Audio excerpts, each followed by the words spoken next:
नमस्कार विद्यार्थियों, श्री श्याम कॉलेज की ऑनलाइन क्लासेज में आपका स्वागत है।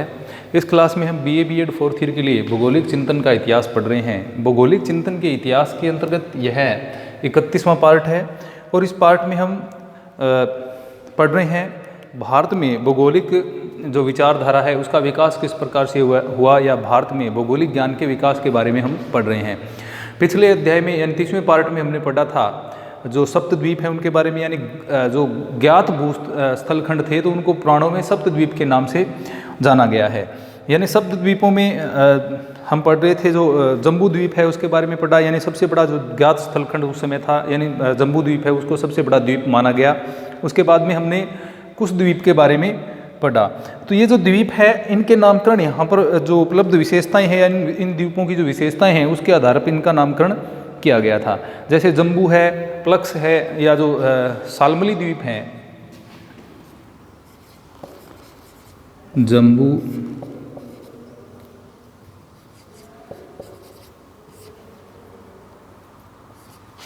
प्लक्स और सालमली, ये जो द्वीप है ये यहाँ पर मिलने वाले प्रमुख वृक्षों के आधार पर थे। ये किसके आधार पर है? वृक्षों के आधार पर। तो इन द्वीपों का नामकरण है वो यहां मिलने वाले प्रमुख वृक्षों के आधार पर किया गया है। इसके अलावा जो कुश द्वीप है उसका नामकरण है ये घास के आधार पर किया गया, यानी घास वनस्पति ज़्यादा मिलने के कारण कुश द्वीप का नामकरण क्या किया गया? इसका नामकरण इसलिए किया गया घास के आधार पर। यहाँ जो घास मिलती है उसके आधार पर इसका नाम कुश द्वीप किया गया था। इसके अतिरिक्त जो अन्य द्वीप यानी क्रोंच और पुष्कर द्वीप है तो वो पर्वतों के आधार पर इनका नामकरण किया गया था। पर्वतों के आधार पर क्रोंच और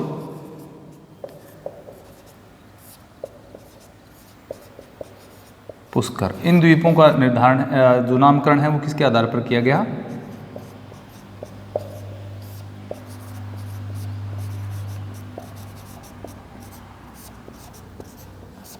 पर्वतों के आधार पर। तो जम्बू, प्लक्स और सालमली द्वीप जो हैं वो वृक्षों के आधार पर इनका नामकरण किया गया। कुश का घास के आधार पर नामकरण किया गया। क्रोंच और पुष्कर द्वीप हैं उनको जो पर्वतों के आधार पर इनका नामकरण किया गया था।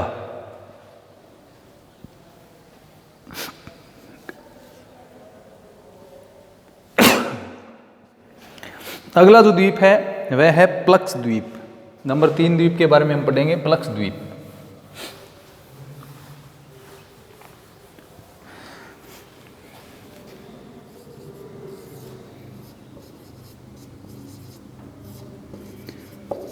अब प्रत्येक द्वीप के बारे में अलग अलग विद्वानों ने इनका जो क्षेत्र है उसके बारे में अलग अलग विद्वानों ने अपनी अलग अलग जानकारियाँ प्रदान की हैं। जैसे SM अली ने अलग बताया है, अय्यर ने अलग बताया है और जो विल्फोर्ड ने उन्होंने अलग बताया है, के गिरिनी ने इनको अलग विभाग इसका बताया है। जैसे प्लक्स द्वीप है उसको SM अली जो है उन्होंने बताया है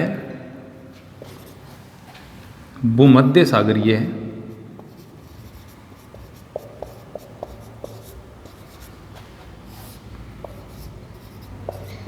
प्रदेश, यानी SM अली के अनुसार प्लक्स द्वीप है वो भूमध्य सागरीय वाले भूमध्य सागरीय जो प्रदेश है उसको क्या कहा गया है? प्लक्स द्वीप उसका नाम किया गया है।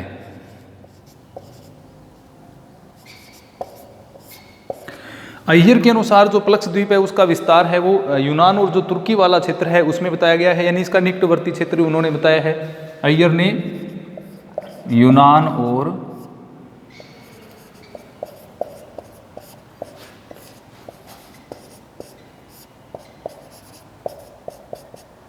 तुर्की क्षेत्र। इसके अलावा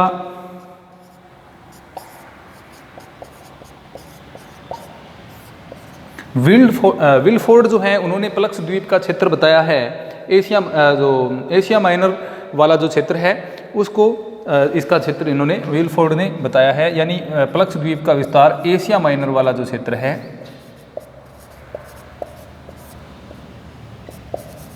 उसमें इसका विस्तार बताया है। तो ये जो लगभग है इन्होंने सीमावर्ती क्षेत्र यानी लगभग एक आसपास के क्षेत्र में ही इसका विस्तार बताया है, लगभग मिलता जुलता है। सबसे ज़्यादा मान्य SM अली का माना जाता है। इसके अलावा के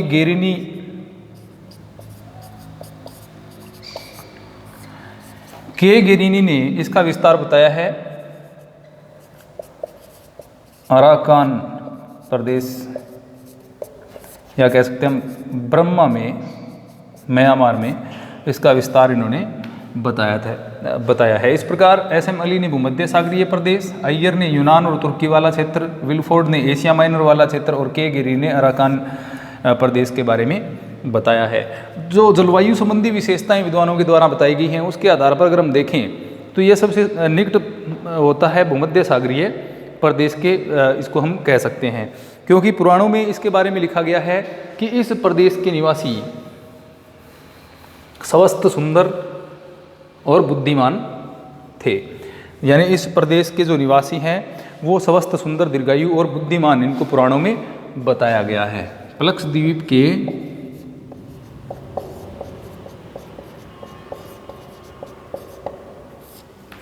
निवासियों को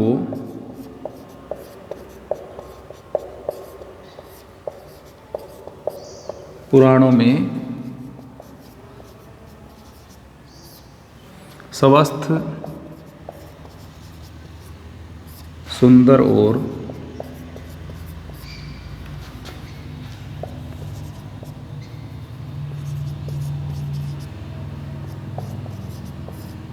दीर्घायु एवं बुद्धिमान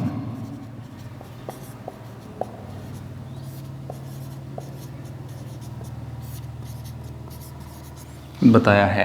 पुराणों में जो प्लक्स द्वीप के निवासी हैं उनको स्वस्थ, सुंदर, दीर्घायु एवं बुद्धिमान बताया गया है। यानी इस यहाँ की जो जलवायु है वो मनुष्य के लिए कैसी थी, अनुकूल थी। इसी कारण क्या स्वस्थ, सुंदर एवं दीर्घायु बुद्धिमान मनुष्य यहाँ पर निवास करते थे। यानी इस प्रदेश की जलवायु है वो स्वास्थ्यप्रद एवं अनुकूल जलवायु थी। इसके अलावा यह प्रदेश कैसा रहा होगा, उपजाऊ रहा होगा। यानी जलवायु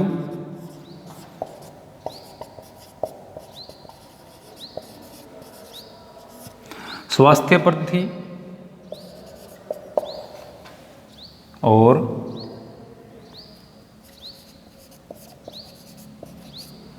स्वास्थ्यप्रद एवं अनुकूल जलवायु कह सकते हैं। इसके अलावा यह प्रदेश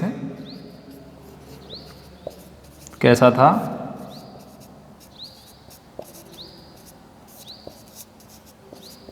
यह प्रदेश उपजाऊ प्रदेश था। तो जलवायु स्वास्थ्यप्रद थी यहाँ की और अनुकूल थी, मानव के अनुकूल थी। और दूसरा यह प्रदेश कैसा था, उपजाऊ प्रदेश था। तो जैसे हमने देखा अली ने भूमध्य सागरीय प्रदेश इसको बताया, और जो अय्यर हैं उन्होंने यूनान और तुर्की वाला जो प्रदेश है उसके इसमें समाहित किया। इसके अलावा जो विलफोर्ड है उन्होंने एशिया माइनर वाला प्रदेश है उसको प्लक्स द्वीप बताया, और जो के गेरिनी है उन्होंने अराकान या ब्रह्मा वाला जो प्रदेश है उसको प्लक्स द्वीप बताया है। तो अलग अलग विद्वानों ने क्षेत्र के बारे में यानी इसके विस्तार के बारे में अलग अलग जानकारियाँ प्रदान की हैं।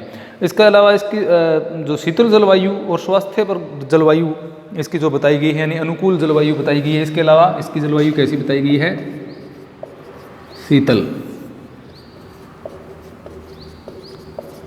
शीतल जलवायु है, स्वास्थ्यप्रद जलवायु है। तो ये जो सारी चीज़ें हैं ये कौन से प्रदेश के सर्वाधिक निकट करती हैं इसको, भूमध्य सागरीय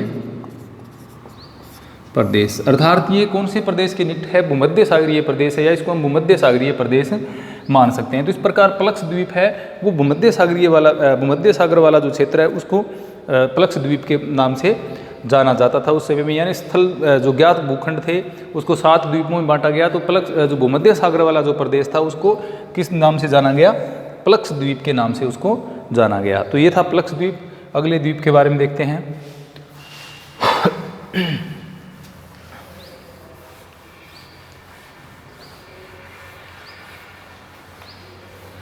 प्लक्स के बाद अगला जो द्वीप आता है 4 नंबर, वह है क्रोंच द्वीप।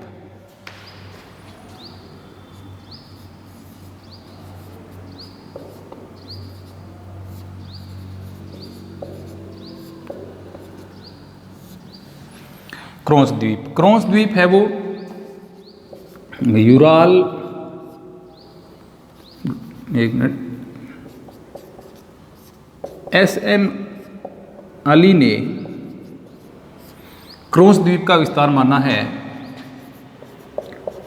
यूराल पर्वत के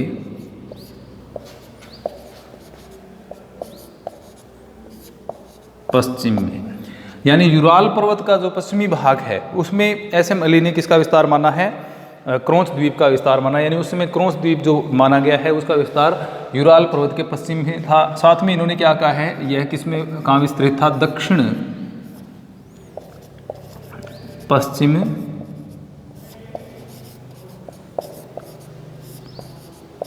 यूरोप में।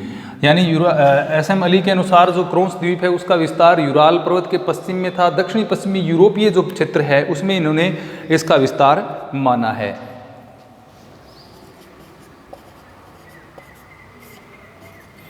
अय्यर के अनुसार जो क्रोंच द्वीप है उसका विस्तार है वो एशिया माइनर और तुर्की में था।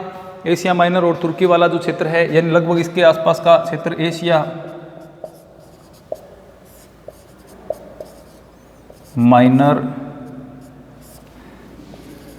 और तुर्की। यानी अय्यर है जो है उन्होंने जो क्रोंच द्वीप है उसका विस्तार एशिया माइनर और तुर्की वाले क्षेत्र में माना है। इसके अलावा अगर हम विलफोर्ड की बात करें तो विलफोर्ड ने क्रोंच द्वीप का विस्तार है वो माना है यूरोप में। यानी इन्होंने केवल यह लिखा है कि इसका विस्तार है यूरोपीय क्षेत्र पर था। इस प्रकार जो विलफोर्ड और एस.एम. अली के जो विचार हैं वो लगभग क्या हैं, मिलते जुलते हैं। इन्होंने भी यूराल पर्वत के पश्चिम में यानी यूरोप में, दक्षिण पश्चिमी यूरोप में इसका विस्तार माना है। इसके अलावा विलफोर्ड ने भी यूरोप में ही इसका विस्तार माना है। अय्यर ने इसके निकटवर्ती क्षेत्र में एशिया माइनर और तुर्की वाला जो क्षेत्र है उसमें क्रोंच द्वीप का विस्तार माना है। के गेरेनी थोड़ा सा इनसे अलग मानते हैं। के गेरेनी के अनुसार जो दक्षिणी चीन का प्रदेश है उसमें क्रोंच द्वीप का विस्तार था। के गेरेनी इनके अनुसार दक्षिण चीन प्रदेश। तो के गेरेनी के अनुसार जो क्रोंच द्वीप है उसका विस्तार दक्षिणी चीन प्रदेश में माना गया है। तो एस.एम. अली और विलफोर्ड इसका यूरोप में विस्तार मानते हैं।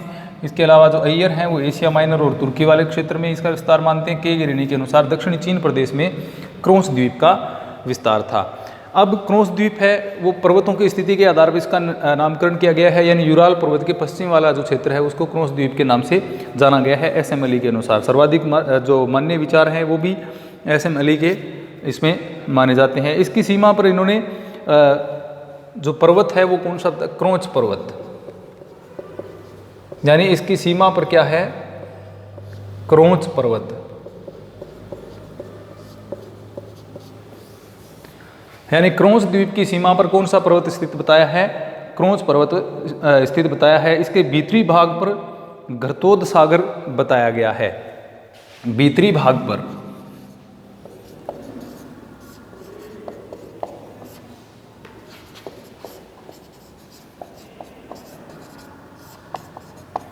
घरतोद सागर का विस्तार बताया गया है। और इसका जो बाह्य भाग है उस पर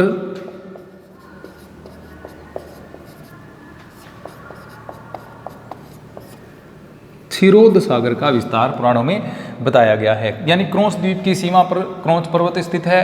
भीतरी भाग में इसके घृतोद सागर है वो स्थित है और बाह्य जो भाग है उस पर क्षीरोद सागर है वो विस्तृत है। इन जो सागर हैं इनके बारे में हम जो 7 सागरों के बारे में पढ़ेंगे तब अलग से पढ़ेंगे कौन कौन से सागर कहाँ पर स्थित माने गए हैं।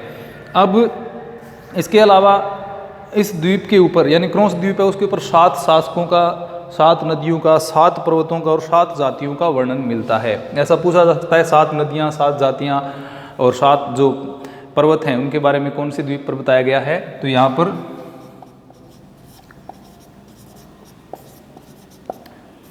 7 नदियाँ, 7 पर्वत, 7 शासक यानी यहाँ पर 7 नदियाँ बहती थीं, 7 पर्वत यहाँ पर स्थित हैं और 7 शासक हैं वो इस क्षेत्र पर यानी क्रॉस द्वीप पर शासन करते थे। इसके अलावा यह भी बताया गया है कि इस द्वीप पर 7 जातियाँ निवास करती थीं।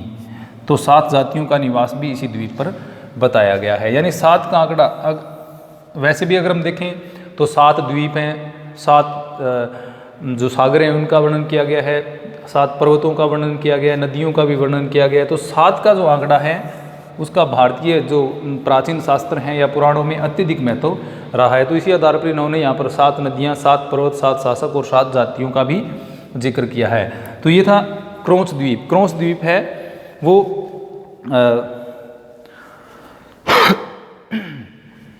प्लक्स द्वीप का क्या है, एक प्रकार से सीमावर्ती क्षेत्र है और यहाँ पर इसकी सीमा पर क्रॉस पर्वत स्थित है। इसके भीतरी भाग में गर्तोद सागर और इसका जो बाह्य भाग है वहाँ पर क्षीरोद सागर स्थित है। इस द्वीप पर 7 जातियों की, 7 पर्वतों की और 7 नदियों और 7 शासकों की जो उपस्थिति है वो बताई गई है। तो अय्यर ने एशिया माइनर वाला क्षेत्र माना है और जो एसएम अली है उन्होंने यूराल पर्वत के आसपास का क्षेत्र और विल्फोर्ड ने यूरोप तथा के गेरिनी ने दक्षिणी चीन सागर या दक्षिणी जो चीन का भूभाग है उसके ऊपर क्रॉस द्वीप का विस्तार माना है। तो ये था क्रॉस द्वीप।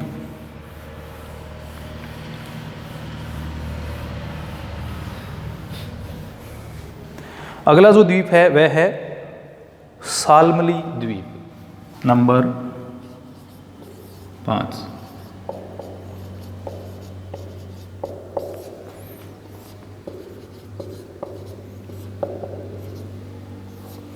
सालमली द्वीप, इसका भी अलग अलग विद्वानों ने क्या है अलग अलग विस्तार माना है। जैसे एस.एम. अली, एस.एम. अली के अनुसार सालमली द्वीप का विस्तार मध्य पूर्व अफ्रीका का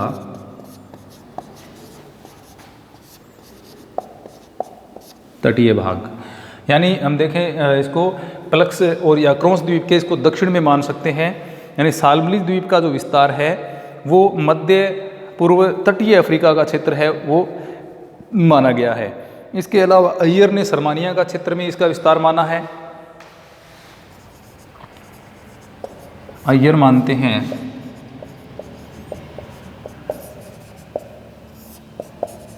सरमानिया क्षेत्र में इसका विस्तार है। इसी प्रकार विल्फोर्ड ने इस द्वीप का विस्तार है वो माना है मध्य दक्षिणी जो यूरोप है उसको माना है अय्यर विल्फोर्ड ने मध्य एवं दक्षिणी यूरोप में, यानी इससे थोड़ा सा इन्होंने जो माना है उससे थोड़ा ऊपर इन्होंने माना है इसका विस्तार मध्य दक्षिणी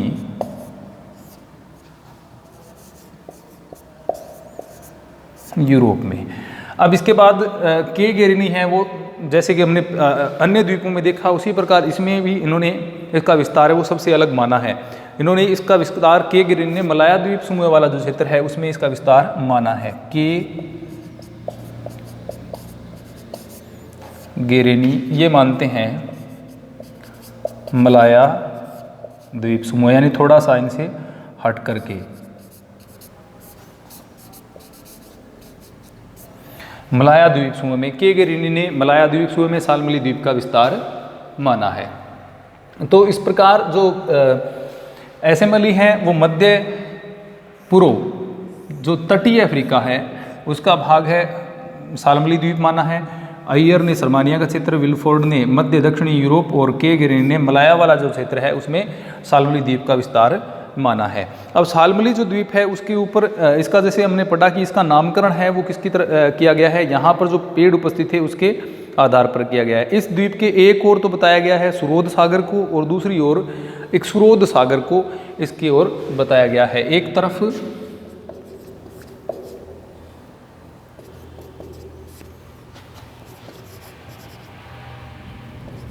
सुरोद सागर यानी जिसका जल सूरा के समान है और दूसरी तरफ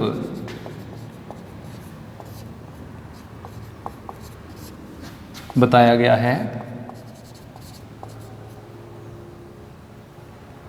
इक्सु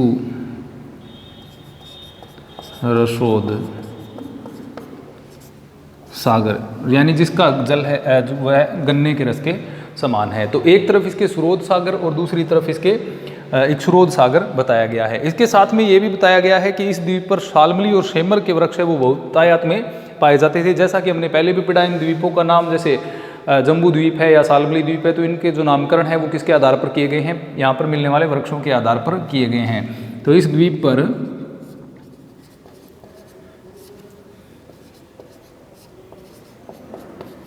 शाल्मली तथा सेमर के वृक्ष बहुतायत में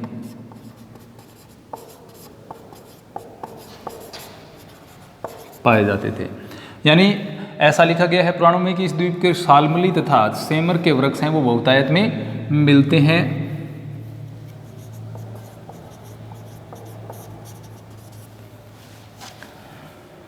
तो इसके एक तरफ सुरोध सागर बताया गया है, दूसरी तरफ इसके क्षुरोध सागर। इसका मतलब इसके दोनों ओर क्या लगते हैं, सागरीय भाग लगते हैं। और इसका विस्तार एसएमएलई ने मध्य पूर्वी अफ्रीका वाला तटीय भाग है जो बताया। तो तटीय भाग एक प्रकार से ये जो है इसके दोनों तरफ तटीय भाग कहे जा सकते हैं, क्योंकि इनके दोनों तरफ क्या लगते हैं, सागरीय भाग हैं वो लगते हैं। यहाँ की जो जलवायु है वो लगभग क्या है, साल भर समान बताई गई है। यानी इस प्रदेश की जलवायु है वो कैसी रही है,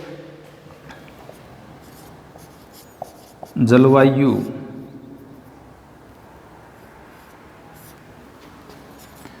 वर्ष भर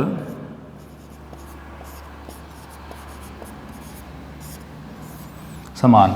यानी यहाँ पर जैसे समुद्र की या सागरीय जो समकारी जलवायु है उसका प्रभाव इसके ऊपर एक प्रकार से पाया जाता था। तो यहाँ पर जो जलवायु है वो बताई गई है कि इस प्रदेश की जलवायु है वो वर्ष भर समान रहती थी, क्योंकि सागरीय भाग का प्रभाव यानी दोनों तरफ सागरों की उपस्थिति बताई गई है। तो इसके कारण यहाँ की जलवायु वर्ष भर समान रह सकती है, क्योंकि इसके ऊपर सागर की समकालीय जलवायु का जो प्रभाव है वो देखने को मिलता है। तो ये हमने आज जो शक्द्वीप है, प्लक्षद्वीप है और क्रोंच तथा शाल्मली 3 द्वीपों के बारे में पढ़ा। इसके बाद शक्द्वीप और जो पुष्कर द्वीप है वो रह जाते हैं, उनका वर्णन हम अगले जो अध्याय में करेंगे। धन्यवाद।